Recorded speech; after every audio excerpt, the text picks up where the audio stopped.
ഇപ്പോൾ വരുന്ന വളരെ പ്രധാനപ്പെട്ട വാർത്തയിലേക്ക്. വെള്ളാപ്പള്ളി നടേശന് തിരിച്ചടി. SNDP ജനറൽ സെക്രട്ടറി സ്ഥാനത്ത് നിന്ന് നീക്കി ഹൈക്കോടതി. കൂടുതൽ വിവരങ്ങളുമായി KM ഷബ്ന ചേരുകയാണ് ഡൽഹിയിൽ നിന്ന്. ഷബ്ന, നമ്മൾ നേരത്തെ തന്നെ സമാനമായ ഒരു ഉത്തരവ് 2023 ഉണ്ടായിരുന്നു. SN ട്രസ്റ്റിന്റെ ഭാഗമായി അതിന്റെ ചുമതല വഹിക്കുന്ന ആളുകൾക്ക് ക്രിമിനൽ കേസ് ഉണ്ടാകരുത് എന്ന വിധി അന്നുണ്ടായിരുന്നു. പിന്നീട് വീണ്ടും വെള്ളാപ്പള്ളി നടേശൻ തന്നെ തെരഞ്ഞെടുക്കപ്പെടുന്നതാണ് നമ്മൾ കണ്ടത്. ഇതും സമാനമായ കേസ് തന്നെയാണ്. ഈ കണക്കുകളുമായി ബന്ധപ്പെട്ട്, അതായത് SNDP യോഗം കണക്കുകളുമായി ബന്ധപ്പെട്ടിട്ടുള്ള പരാതിയെ തുടർന്നാണ് വെള്ളാപ്പള്ളി നടേശനെതിരെയും അതോടൊപ്പം തന്നെ തുഷാർ വെള്ളാപ്പള്ളി അടക്കമുള്ള SNDPയുടെ ഭാരവാഹികൾക്കെതിരെ ഇത്തരത്തിലൊരു പരാതി ഉയർന്നത്. MK സാനു അടക്കമുള്ളവർ നൽകിയ ഹർജിയായിരുന്നു കോടതിയുടെ പരിഗണനയിൽ വന്നിട്ടുള്ളത്. ജസ്റ്റിസ് TR രവിയുടെ ബെഞ്ചാണ് ഇപ്പോൾ ഈ സ്ഥാനത്ത് തുടരാൻ, അതായത് വെള്ളാപ്പള്ളി യോഗം സെക്രട്ടറി അതോടൊപ്പം തന്നെ തുഷാർ വെള്ളാപ്പള്ളി മറ്റ് സഹഭാരവാഹികൾ ഇവർക്കൊന്നും ഈ സ്ഥാനത്ത് തുടരാൻ അർഹതയില്ല എന്ന രീതിയിൽ ഉത്തരവിട്ടിട്ടുള്ളത്. ഈ കണക്കുകളുമായി ബന്ധപ്പെട്ട് SNDP യോഗത്തിന്റെ കണക്കുകളിൽ വലിയ ക്രമക്കേടുകൾ നടന്നു എന്നത് സംബന്ധിച്ചുള്ള ആരോപണം ഉയർന്നിരുന്നു. തുടർന്നാണ് ഇത്തരത്തിൽ ഒരു ഉത്തരവ് കോടതിയുടെ ഭാഗത്തു നിന്ന് ഉത്തരവുണ്ടായിട്ടുള്ളത്. ഈ കേസുമായി ബന്ധപ്പെട്ട് നമുക്കറിയാം നിയമ നടപടികൾ തുടർച്ചയായി ഉണ്ടായിരുന്ന ഒരു കേസാണ്. അതുകൊണ്ട് തന്നെയാണ് ഇപ്പോൾ ബോർഡ് മെമ്പർമാരെ അടക്കം അയോഗ്യരാക്കി ഹൈക്കോടതിയുടെ ഭാഗത്തു നിന്ന് ഉത്തരവുണ്ടായത്. SNDP ജനറൽ സെക്രട്ടറി സ്ഥാനത്ത് വെള്ളാപ്പള്ളി അടക്കമുള്ളവർക്ക് തുടരാൻ യോഗ്യതയില്ല എന്നാണ് സിംഗിൾ ബെഞ്ച് ഉത്തരവിട്ടിട്ടുള്ളത്. അതോടൊപ്പം തന്നെ സഹഭാരവാഹികൾക്കും ബോർഡ് മെമ്പർമാരെ അടക്കമുള്ളവരെയും അയോഗ്യരാക്കിയാണ് ഹൈക്കോടതിയുടെ ഇപ്പോഴുള്ള ഉത്തരവ്. എന്തായാലും ഈ നിലവിൽ ഈ നീക്കിയ ഒരു പശ്ചാത്തലത്തിൽ ഇനി മറ്റൊരു നീക്കത്തിലേക്ക് പോകേണ്ടി വരും. ഈ ഉത്തരവ് സ്റ്റേ ഉൾപ്പെടെയുള്ള കാര്യങ്ങളിലേക്ക് പോകേണ്ടി വരും. എന്തായാലും വലിയ തിരിച്ചടിയാണ് വെള്ളാപ്പള്ളി നടേശന് ഉണ്ടായിരിക്കുന്നത്. പ്രത്യേകിച്ച് 10-30 വർഷത്തിലേറെയായി ആ സംഘടനയെ നയിക്കുന്ന ഒരാൾ നിലയിൽ ഇപ്പോൾ ബോർഡ് അംഗങ്ങൾക്ക് പൂർണ്ണമായും തന്നെ ഇത്തരത്തിൽ ഒരു വിലക്ക്.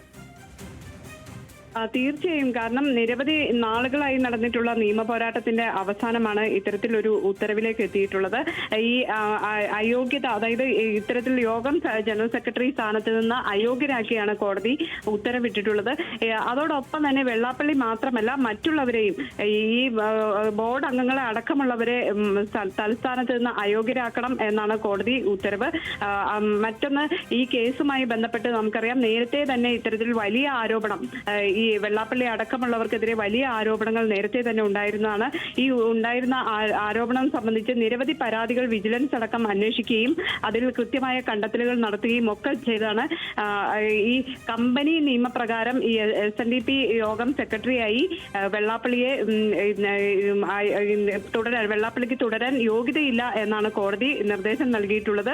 അത് ഈ തെരഞ്ഞെടുപ്പുമായി ബന്ധപ്പെട്ട് ചില നിയമപ്രശ്നങ്ങൾ ഇതോടൊപ്പം തന്നെ ഉണ്ടായിരുന്നു. തെരഞ്ഞെടുപ്പിൽ വോട്ട് സംബന്ധിച്ച്, പ്രാതിനിധ്യ വോട്ട് സംബന്ധിച്ചുള്ള കാര്യങ്ങളും കമ്പനി നിയമപ്രകാരം അത്തരത്തിൽ SNDPയുടെ കാര്യങ്ങളിൽ കമ്പനി നിയമപ്രകാരമുള്ള നടപടികൾ പാലിച്ചിരുന്നില്ല എന്ന ആക്ഷേപം നേരത്തെ നിലനിന്നിരുന്നു. ഇതിന്റെ കൂടി അടിസ്ഥാനത്തിലാണ് ഇപ്പോൾ ഹൈക്കോടതിയുടെ അയോഗ്യത.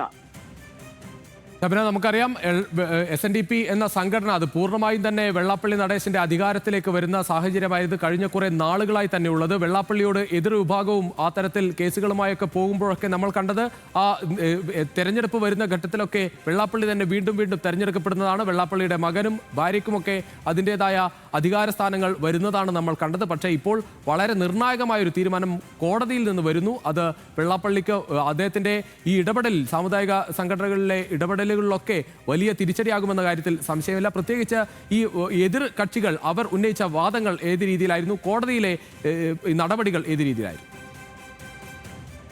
രുചീഷ്, ഇതിൽ ഈ കണക്കുകളുമായി ബന്ധപ്പെട്ടിട്ടുള്ള ആക്ഷേപം, തെരഞ്ഞെടുപ്പുമായി ബന്ധപ്പെട്ട് കൃത്യമായി കണക്കുകൾ ഓഡിറ്റിംഗ് നടത്തിയിട്ടില്ല. അതോടൊപ്പം തന്നെ കൃത്യമായ കണക്കുകൾ കാണിച്ചില്ല. തുടർച്ചയായി 3 വർഷം ഈ യോഗത്തിന്റെ കണക്കുകൾ കൃത്യമായി കാണിച്ചിരുന്നില്ല തുടങ്ങിയ ആരോപണങ്ങളായിരുന്നു ഉന്നയിച്ചിരുന്നത്.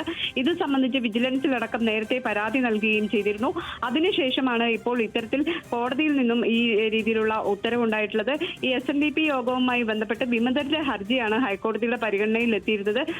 MK സാനു അടക്കമുള്ളവരായിരുന്നു ഹർജിക്കാർ. ഇവർ ഉന്നയിച്ചിരുന്നത് കൃത്യമായി ഒരു കണക്കുകളും യോഗം സെക്രട്ടറി എന്ന നിലയിൽ കാണിക്കുകയോ അല്ലെങ്കിൽ യോഗം സെക്രട്ടറി മാത്രമല്ല മറ്റ് ഭാരവാഹികൾ, ബോർഡ് മെമ്പർമാർ അടക്കമുള്ളവർ കാണിക്കുകയോ അത്തരത്തിൽ കാര്യങ്ങൾ കൃത്യമായി സുതാര്യതയോടെ മുന്നോട്ട് പോവുകയോ ചെയ്തിട്ടില്ല എന്നതായിരുന്നു.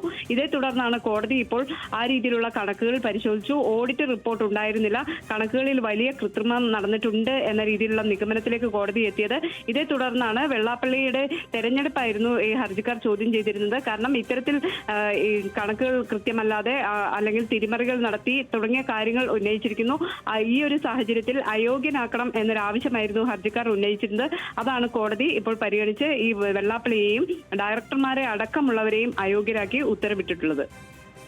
ഇത് 2004 നൽകിയ കേസാണ്. ആ അർത്ഥത്തിൽ പതിറ്റാണ്ടുകളായി ഇതിന് പിന്നാലെ തന്നെ ഈ വിമത വിഭാഗം ഉണ്ടായിരുന്നു. എം കെ സാനുമാഷ് കഴിഞ്ഞ വർഷം മരണപ്പെടുകയും ചെയ്തു. പക്ഷേ അതിനുശേഷവും അദ്ദേഹത്തിനോട് ഒപ്പമുള്ള ആളുകൾ ഈ കോടതിയിൽ ഇതുമായി ബന്ധപ്പെട്ട് തന്നെ തുടർച്ചയായി നീക്കങ്ങൾ നടത്തി. ആ അർത്ഥത്തിൽ വലിയ ഒരു നിയമ പോരാട്ടം, ഒരു 2 പതിറ്റാണ്ടിലേറെ നീണ്ടു നിൽക്കുന്ന ഒരു നിയമ പോരാട്ടത്തിനാണ് ഇത്തരത്തിൽ ഒരു വിധി ഉണ്ടാകുന്നത്. കാരണം കുറേ നാളുകളായിട്ട് കീഴ്ക്കോടതിയിൽ ആദ്യം ഈ കേസ് എത്തിയിരുന്നു. അതിനുശേഷമാണ് ഇതിന്റെ അപ്പീലുമായി ഹൈക്കോടതിയെ സമീപിക്കുന്നത്. ഈ എം കെ സാനു അടക്കമുള്ള ആളുകൾ നിരവധി തവണ ഇത്തരത്തിലുള്ള ഈ ആരോപണം ഉന്നയിക്കുകയും അതിൽ കൃത്യമായി വിജിലൻസിലടക്കം പരാതി നൽകുകയും ഒക്കെ ചെയ്തിരുന്നു. ഇതിൽ കൃത്യമായ നിയമ പോരാട്ടം നടത്തി തന്നെയാണ് ഇപ്പോൾ ഏതായാലും ഇത്തരത്തിലൊരു ഉത്തരവുണ്ടായിട്ടുള്ളത്. കോടതി കണ്ടെത്തിയിട്ടുള്ളത് കാര്യം ഇതിൽ യോഗത്തിന്റെ കണക്കുകളിൽ ഈ SNDPയുടെ യോഗത്തിന്റെ കണക്കുകളുമായി ബന്ധപ്പെട്ടിട്ട് വലിയ കൃത്രിമം നടന്നിരിക്കുന്നു എന്ന രീതിയിലുള്ള ആരോപണം ഹർജിക്കാർ ഉന്നയിച്ചിരിക്കുന്നു. കോടതി പറഞ്ഞിട്ടുള്ളത് ഇതിൽ ഓഡിറ്റ് റിപ്പോർട്ടിംഗ് കൃത്യമല്ല എന്നത് സംബന്ധിച്ചാണ്. ഓഡിറ്റിംഗ് റിപ്പോർട്ടിംഗ് കൃത്യമല്ലാത്ത സാഹചര്യത്തിൽ ഇത് കണക്കുകളിൽ കൃത്രിമം നടന്നിട്ടുണ്ട്. അതുകൊണ്ട് തന്നെ ഇപ്പോഴുള്ള നിലവിലെ ബോർഡ് ജനറൽ സെക്രട്ടറി അടക്കമുള്ളവർ ഈ സ്ഥാനത്തിരിക്കാൻ യോഗ്യരല്ല. അതുകൊണ്ടാണ് അയോഗ്യത കൽപ്പിക്കുന്നത് എന്നാണ് ജസ്റ്റിസ് TR രവി ഇപ്പോൾ വ്യക്തമാക്കിയിട്ടുള്ളത്. ശബന, നമ്മൾ കണ്ടത് നമുക്കറിയാം, വെള്ളാപ്പള്ളി നടേശന് കേരള രാഷ്ട്രീയത്തിൽ തന്നെയുള്ള സ്വാധീനം. അതുകൊണ്ട് തന്നെ രാഷ്ട്രീയ പാർട്ടികൾ പലപ്പോഴും വെള്ളാപ്പള്ളി നടേശനെതിരെ രൂക്ഷമായി വിമർശിക്കാൻ പല രാഷ്ട്രീയ നേതാക്കളും തയ്യാറാകുന്നത് നമ്മൾ കാണാറില്ല. ആ അർത്ഥത്തിൽ കൂടി വെള്ളാപ്പള്ളി വലിയ ശക്തി കേന്ദ്രമായി തന്നെ നിൽക്കുന്ന ഒരു സാഹചര്യത്തിലാണ് ഇത്തരത്തിൽ വിമതർ ഒരു ശരി ശബന ഇപ്പോൾ